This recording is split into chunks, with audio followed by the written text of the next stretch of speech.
Assalamualaikum warahmatullahi wabarakatuh. Perundungan kembali terjadi terhadap remaja perempuan di kota layak anak.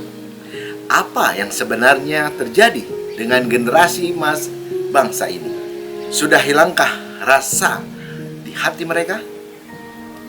Lalu di mana peran pemerintah Kota Bogor? Predikat kota layak anak pun dipertanyakan. Lalu di mana peran keluarga? Sejatinya pemerintah Kota Bogor melalui instansi terkait harus mampu meminimalisir dengan berbagai program-program yang ada.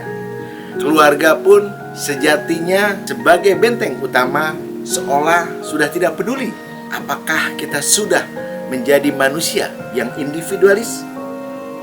Ngabakwan kita kali ini ingin mengajak warga Kota Bogor untuk lebih peduli pada masa depan anak bangsa.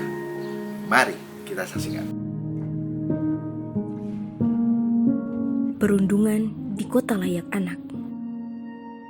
Baru-baru ini, publik dikejutkan dengan adanya aksi kekerasan yang dilakukan oleh beberapa remaja putri kepada seorang remaja putri lainnya.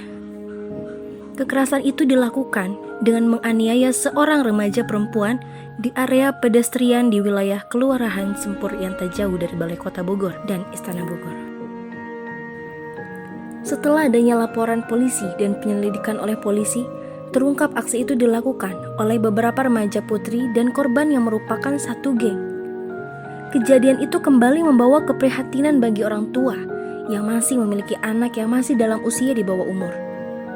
Peristiwa itu pun kembali menjadi rintangan bagi Kota Bogor yang memiliki target untuk naik peringkat menuju kota layak anak. Tentu, peristiwa-peristiwa ini perlu menjadi perhatian, bukan hanya untuk memuluskan jalan Kota Bogor naik peringkat dalam capaian kota layak anak.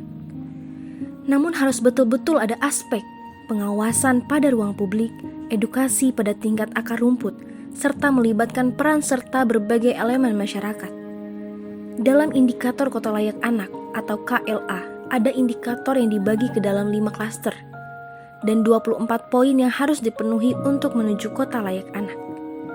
Kelima indikator tersebut adalah kelembagaan, hak sipil anak, dan kebebasan, lingkungan keluarga dan pengasuhan alternatif, kesehatan dasar dan kesejahteraan, pendidikan dan pemanfaatan waktu luang, dan kegiatan budaya, perlindungan khusus. Dalam poin tersebut juga dijelaskan bahwa pemerintah kota memiliki kewajiban untuk membentuk sebuah program ataupun kebijakan untuk menerapkan klaster perlindungan khusus untuk anak. Memang kasus kekerasan tidak mungkin 0 kasus atau 0 kasus, tapi ini harusnya menjadi bahan untuk menciptakan sebuah sistem pengawasan di ruang terbuka publik yang bisa meminimalisir peristiwa-peristiwa seperti ini. Tantangan menuju kota layak anak tidak hanya ada dalam kasus kekerasan remaja yang baru terjadi. Namun, belakang terakhir juga kembali terjadi kasus pembuangan bayi yang ditemukan di aliran Sungai Cisadane, Kota Bogor beberapa waktu lalu. Kasus pembuangan bayi ini menjadi sorotan lantaran sejak 5 tahun terakhir terus terjadi pada setiap tahunnya. Bukan untuk menyalahkan siapa yang harus bertanggung jawab dalam kasus-kasus kekerasan anak ini, tapi ini harus menjadi kepedulian bersama untuk membawa Kota Bogor menjadi kota yang ramah anak, ramah keluarga, menuju kota layak anak. Ngabawan, ngeriung bareng Dewan, jalan pulang menuju Kabah, jalan hijau, Resa Melania.